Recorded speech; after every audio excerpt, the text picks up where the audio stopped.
Two away, nobody aboard. The pitch is hit down the line, and it's caught. That's it. Win. And the Rebels are your 4A state champions of 2025. Hey, what's up, everybody? I am Maxwell Faulkner, and welcome into Are You Kidding Me? Here on a Real Falking Sports Podcast. Are you kidding me? A boy-dominated women's high school softball in Minnesota? Man, the Democrats do not care about women at all, right?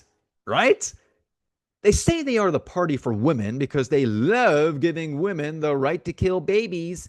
But when you bring up other important topics, such as not allowing men in women's sports or their locker rooms or bathrooms, or not protecting women from illegal immigrants who have raped and murdered innocent women civilians, hell, not even illegal immigrants, but even our own citizens, since the Democrats push for the no cash bail laws that continuously put criminals and sexual predators back on the street, they say, well, what are you talking about?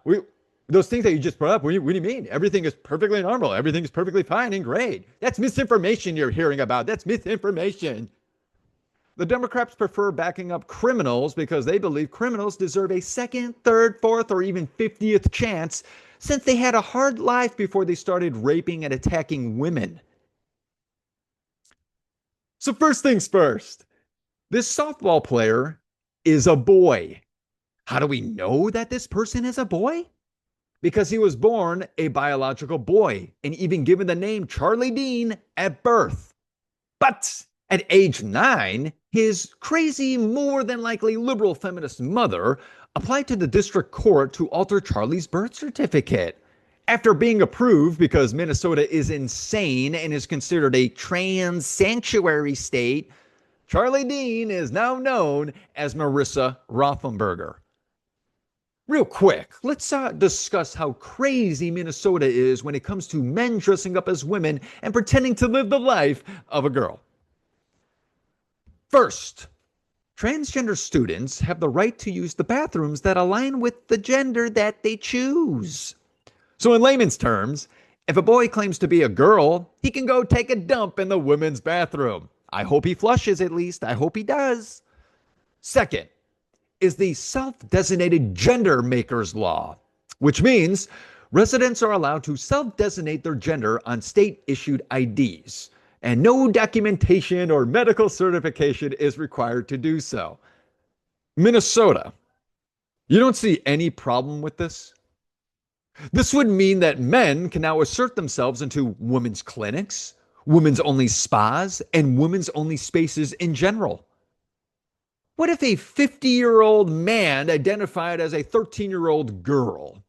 Would that give him the right to change into girls' locker rooms at middle schools or high schools?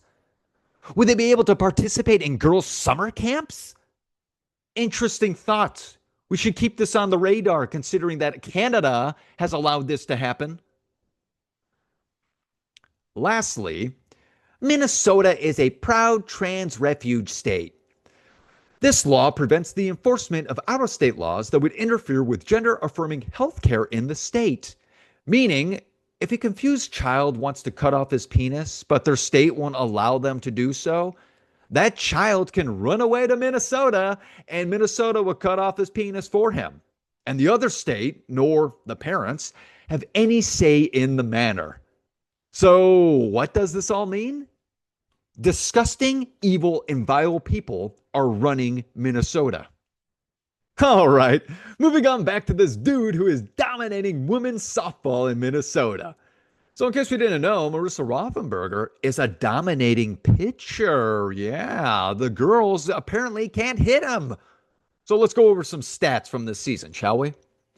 So this season, Marissa Rothenberger held a 0.74 ERA, a 0.65 whip. He had 105 strikeouts in 94 innings, along with allowing only 10 earned runs.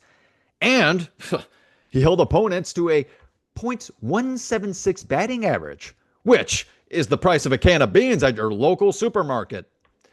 This dude is, like I said, unhittable for girls. Who is this guy?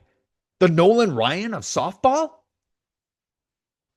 On the season, Marissa Rothenberger also held a 12-1 record with 10 complete games. And of those 10 games, 8 of those were shutouts, including the state championship game, which we will get detailed on in a minute. You got to hear some of these stats from the start of the season, though. All right. First game of the season, he had 14 strikeouts, allowed 2 hits, no runs, and a shutout. In the second game of the season, he had 12 strikeouts, gave up 2 runs, but got the victory. On the third game of the season, he had 11 strikeouts, gave up 1 run on 2 hits, and actually lost his first and only game of the season. But on the fourth game of the season, he had another 11 strikeouts, gave up 3 hits, and 1 earned run, but still got the win. Recently, Champlin Park High School, which is the high school that Marissa Rothenberger pitches for, shut out the defending champions from last season, which was Rogers Annabelle Woolduck High School, by a score of 1-0 to win the Class 4A Sectional 5 softball championship, which allowed that team to compete for the state title. The reason why Champlin won was because the dude, Marissa Rothenberger, formerly known as Charlie Dean, just so we're all clear, pitched the shutout against one of the top softball teams in the division. But hold on now. He didn't stop there. That wasn't just a one-time fluke. In the quarterfinals for state, Rothenberger threw another shutout as they defeated Egan 5-0. Now, if you're keeping track, that would mean that Rothenberger has thrown 21 straight shutout innings. Yeesh. This dude is changing the game of women's softball, everybody. It's a must-watch. Moving on to the semifinals, it was a closer game, I must say. He threw 7 innings, gave up 1 run on 7 hits, and only struck out 3 batters. But, hey, he still got the win. And guess what? They made it to the state championship game against Bloomington Jefferson. Now let's talk about the state championship game. Rothenberger threw a complete game shutout, giving up only 3 hits and making his, once again, 8th shutout out of 14 games he pitched this season. His team won the state championship 6-0. Yeah. A boy has dominated a women's sport again. 2 away, nobody aboard. The pitch is hit down the line, and it's caught. That's it.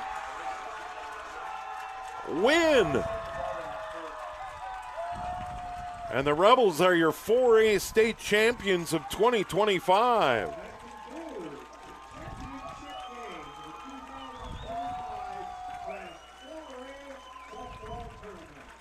So what happened after women found out they were competing against a boy in women's softball? They're stepping up and suing the state over it.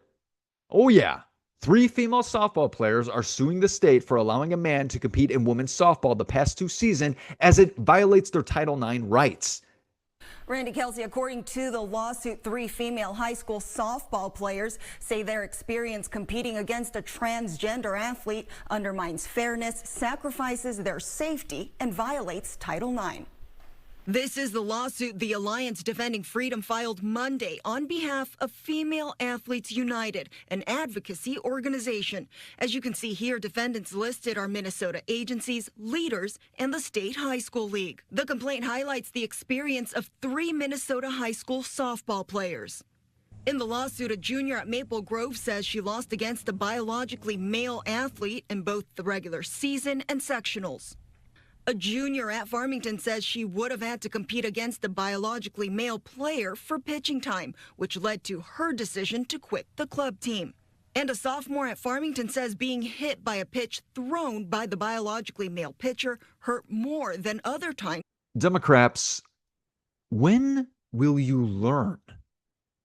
Honestly, when will you stop this? The people of America do not want men in women's sports. They made that very clear. And a New York Times poll, which is your liberal newspaper, Democrats, 79% of Americans said they do not want men in women's sports. 67% of people who claim to be a Democrat also agreed they do not want men in women's sports. And 64% of independents said they don't want men in women's sports. Why do the Democrats keep doubling down on this? Well, I think I have an answer for you. It's because the Democrats are the party of death. The Democrats are pushing so hard for us Americans to jump on board their loony train because they want to stop civilization. Think about it. Let's take a minute. Think about it.